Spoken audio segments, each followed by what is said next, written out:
Hello, it's Jim Hutchins for the Jerusalem Connection Spot Report for this week. Today I want to enter into a debate, and in doing so I'm entering in where angels fear to tread. This is an ongoing debate primarily within the Messianic Jewish community. Gentiles are involved to some extent, but it has to do with to what extent, if any, Gentiles are to keep the law. Christians, Gentile believers in Jesus, are they to keep the Torah? And at the outset, I think the distinctions are faulty.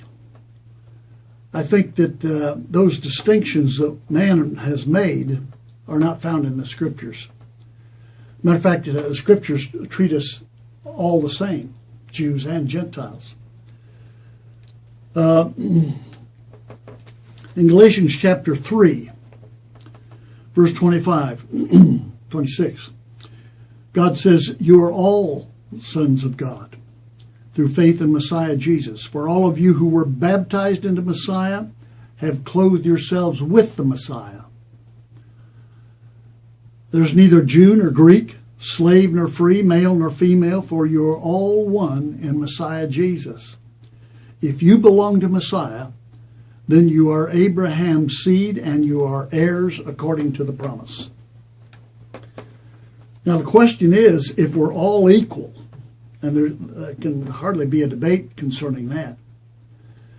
As a matter of fact, in Ephesians chapter 2, when it speaks of the one new man, it talks about us coming into the citizenship of Israel. Believers are considered scripturally to be a part of the Israel of God. Where's the church come in? Well, that's time for another subject. I digress. But as far as believers are concerned, we're considered a part of the Israel of God. And to what extent are we to keep the law? Well, the new covenant, I think, is very significant at this point. The new covenant's given to us in Jeremiah 31:31. It's elaborated on in Hebrews 8. In Jeremiah 31:33, it says this: "This is the covenant I will make with the house of Israel, says Yahweh. I will put my law in their minds, and I will write it on their hearts." Now that is a profoundly significant statement. Why?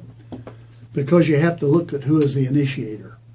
God is the initiator. He's the one that does this. He's the one that internalizes His law and writes it on our hearts. That's something that only He can do. We can read the law and say, well, I want to do this, but we're very selective in what we keep and what we don't keep. But God says, I'm going to immerse you in it. I'm going to put it in your minds. I'm going to write it on your hearts. My people. And as we speak, He is now downloading His mind to our mind.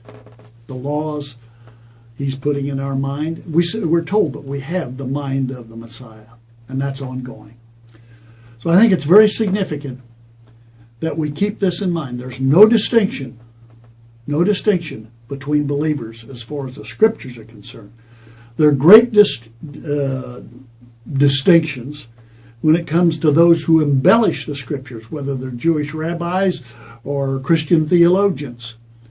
But as far as the Scriptures are concerned, there's only one who ultimately fulfilled all the law. That's our Messiah, our substitute. Matthew chapter 5, verse 17, "Do not think," Jesus says, "do not think that I have come to abolish the law or the prophets. I've not come to abolish them, but to fulfill them." He's the only one in the history of humankind that can say that. None of us have, but we have one who has done it for us. And so we're considered all to be on the same level as far as our relationship to God through Jesus. And we're considered to be those who have received the grace gift of God's implanting, God's putting His law in our mind and writing it on our hearts. That's up to Him. That's His initiative. And He tells us in Romans chapter 8 that those who walk by means of the Spirit fulfill the just requirements of the law. He also says this. In 2 Corinthians chapter 1, verse 20, he says, no matter how many promises God has made, they're all yes in Jesus. That's good news, right? Say yes. Till next week, Od Ki Yavo Shiloh, or until Messiah comes, Yivareka Yahweh. God bless.